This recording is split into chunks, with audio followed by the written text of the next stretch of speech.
Hello, and welcome to the Emotionally Intelligent Leader course. I'm very excited to meet and work with this PMCA cohort. My name's Esty Briggs. I'm an emotional intelligence coach, and I also do what's called change management consulting for organizations. So I help them implement new change and do it in a way that is human-centered and as painless as possible for the people that are on the receiving end of the change.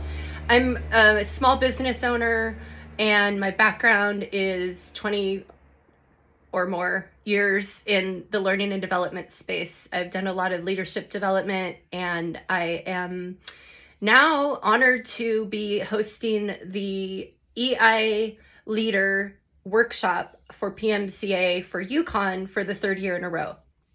So you guys are my third cohort. Every year I do this, I get feedback and I incorporate that to make it a better experience next time. And I am really excited for this year's cohort because I've added some new tips and tricks and strategies, and I'm just really looking forward to sharing those with you and also meeting each of you. I invite you to do a couple of things before we meet for our first session. One, the first thing I'd like you to do is redefine how you look at emotions.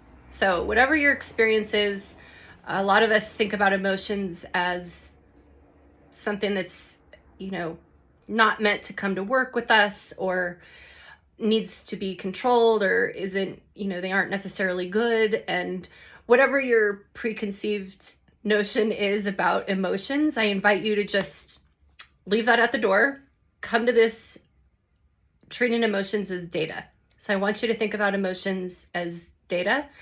And when we get together in this workshop, I'm going to teach you how to use that data to have a better approach to how you manage situations and how you interact in relationships, and just to be more in control of your responses to situations.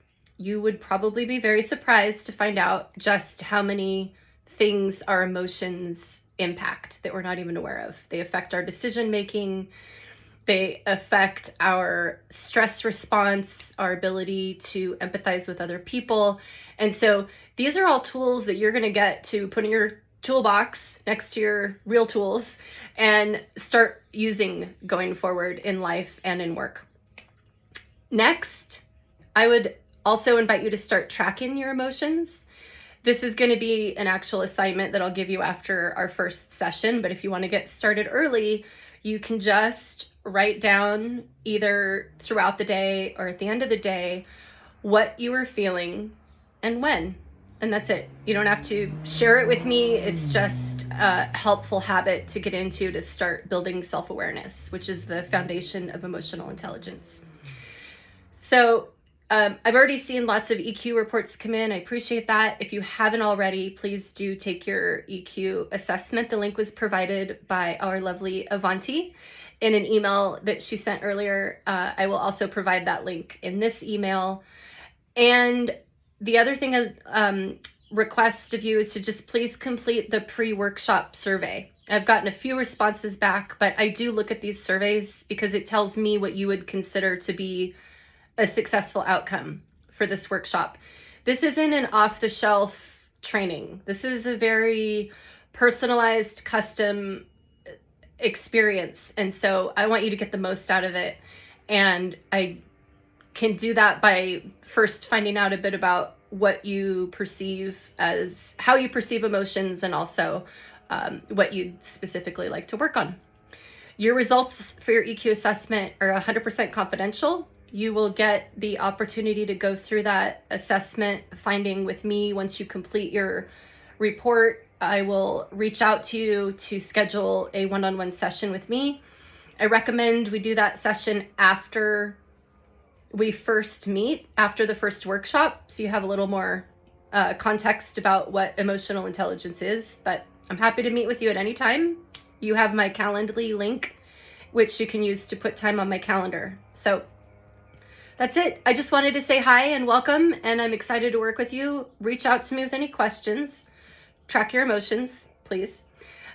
Remember that emotions are data. And last but not least, if you'd like to receive my seasonal newsletter or EQ resources that I send out occasionally, you can subscribe. I don't want to assume that you want to get my emails, so I'm not putting anybody on my mailing list, but if you'd like to be added to that, I would love to have you. And you can just do that by also clicking the subscribe link in this email. So that's it. Thanks. Have a great rest of your day, week, whenever you're watching this. And I look forward to meeting you. Have a great day.